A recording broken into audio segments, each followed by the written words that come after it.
राम राम। आइए देवी देवताओं के काल में चलते हैं और कुछ सीखने की कोशिश करते हैं।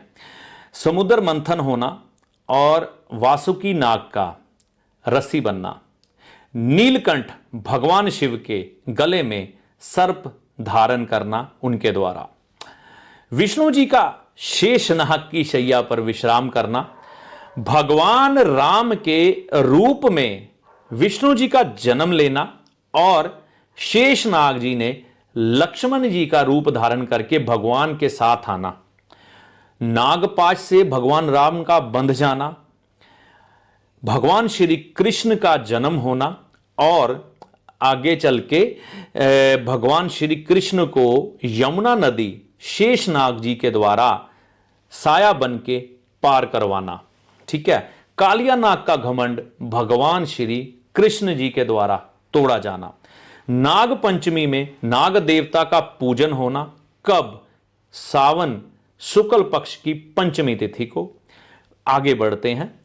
भगवान श्री कृष्ण यानी कि कृष्ण जन्माष्टमी के अगले दिन गुगा जी या गुगा जाहिरा पीर, गुगा पीर जो कि नाग देवता, नागों के देवता के नाम से विख्यात हैं, उन्हें पूजा जाता है नाग देवता के रूप में। उनका पूजन करना, उनको दूध अर्पण करना।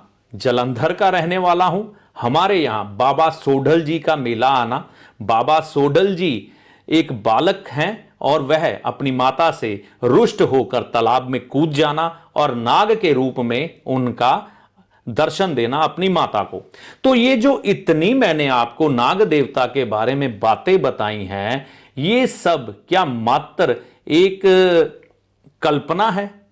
तो ये क्या सिर्फ कहानियां मात्र हैं जो धर्म के साथ जुड़ी हैं, या इनके पीछे कोई बहुत बड़ा रहस्य है जिसे हम आज तक नहीं जान पाए?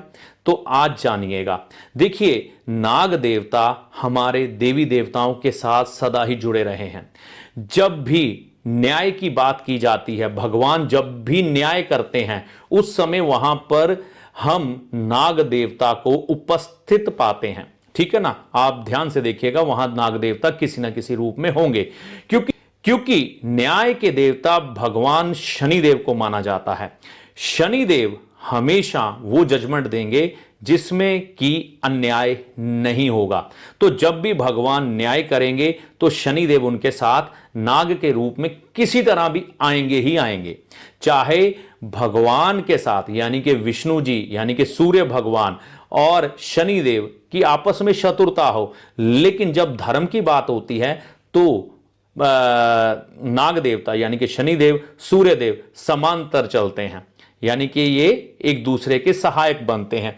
तो यहां पर देखिए, जिंदगी में इंसान दुखी कब होता है? जब उसके साथ अन्याय हो। तो हम अपने जीवन में हमारे साथ न्याय हो, इसके लिए क्या करेंगे? हमेशा शनिदेव की पूजा की जाएगी। शनिदेव जरूरी नहीं है कि हम शनिदेव की प्रतिमा की ही पूजा करें। उनके साक्षात अवतार नाग देवता हैं जो पृथ्वी पर घूमते हैं। जो लोग नाग को मरवाते हैं या मारते हैं, उनके कुल तक नष्ट हो जाते हैं। तो और नाग देवता के बारे में कई कहानियां आपने सुनी होंगी और देखी होंगी प्रत्यक्ष।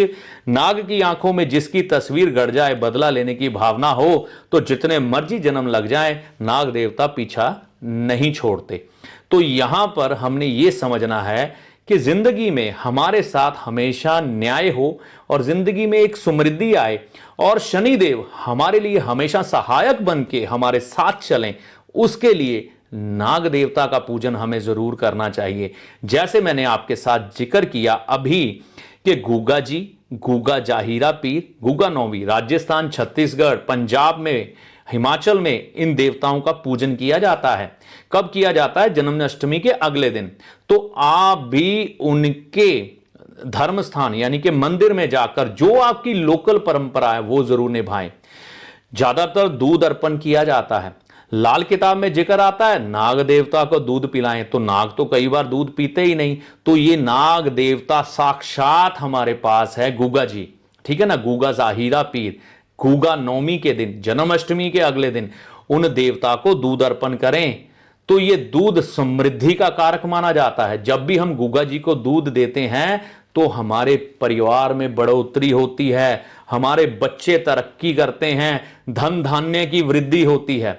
जिनकी गोद में भगवान विष्णु सोते हैं, ठीक है ना, तो जिनकी यानी कि गोद में इस जगत को पालन करने वाले भगवान विष्णु और लक्ष्मी जी बैठे हैं, ठीक है ना, तो उनकी सेवा जब हम करते हैं तो मान लीजिए कि आप सीधा सीधा भगवान की गोद में जाके बैठ गए। लेकिन इसमें भाव बिल्कुल सच्चा होना चाहिए। देखिए, मानसिक तौर पर आप कितने गंदे हैं या कितने अच्छे हैं, ये शनिदेव अच्छी तरह से समझते हैं। तो ये कभी मत सोचिएगा कि आप भगवान को मूर्ख बना लेंगे, ठीक है ना। हमारा 5 तत्वों से निर्माण हुआ है और ये 5 तत्व हमारी रीडिंग बहुत अच्छे से कर लेते हैं। मन की भावना बिल्कुल साफ और स्वच्छ होनी चाहिए और भगवान पर एक संचय इतना बारीक सा सुई की नोक जितना भी नहीं आना चाहिए। पूरी भावना और पूरी श्रद्धा के साथ अगर आप नाग देवता का पूजन, नाग पंचमी, शायद आप तक ये वीडियो उस समय ना पहुंचे या पहुंच भी जाए तो उनका करें। आप देखिए किन लोगों के घर के पास नाग देवता का मंदिर नहीं होगा, गुग्गा जी नहीं होंगे, गुग्गा जाहिरा पीर नहीं होगा, तो वो क्या करें, भगवान शिव के ऊपर शिवालय में जाकर शिवलिंग के ऊपर नाग देवता बैठे हैं ना, उनको जल अर्पण करें, ध्यान गुग्गा जी का करें, ठीक है ना।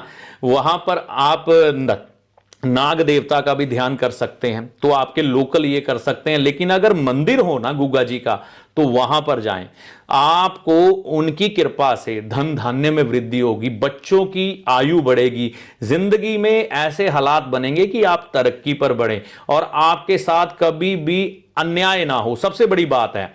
और दूसरी बात, जैसे नाग देवता भगवान के रक्षक बनके यानी कि उनकी रक्षा करने के लिए कह लीजिए या उनके साथ उनके सहायक बनके चलते हैं ना, इसी तरह शनिदेव या कह सकते हैं हम गुग्गा जी, है ना, आपके नाग देवता आपके साथ सहायक बनके चलेंगे और हर मुसीबत से आपको बचाएंगे।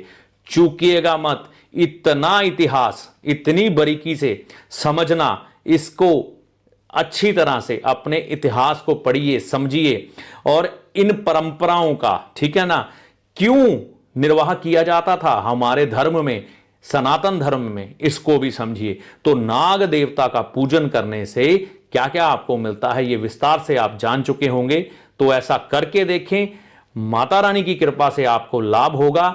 इसमें दूध अर्पण करना है, बाकी जो लोकल आपकी परंपराएं या परिवार की परंपराएं या आपके यहां ऐसा कभी नहीं हुआ ना, तो सिर्फ भगवान विष्णु जी को, भगवान शनिदेव को ध्यान करते हुए दूध ही अर्पण कर दें, ठीक है ना, तो वो भी काफी होगा। उनकी इच्छा से, उनके द्वारा आपको लाभ की प्राप्ति होगी। जो मैंने आपको बातें कही, घर में सुख समृद्धि बढ़ेगी, करके देखें, माता रानी की कृपा से लाभ होगा।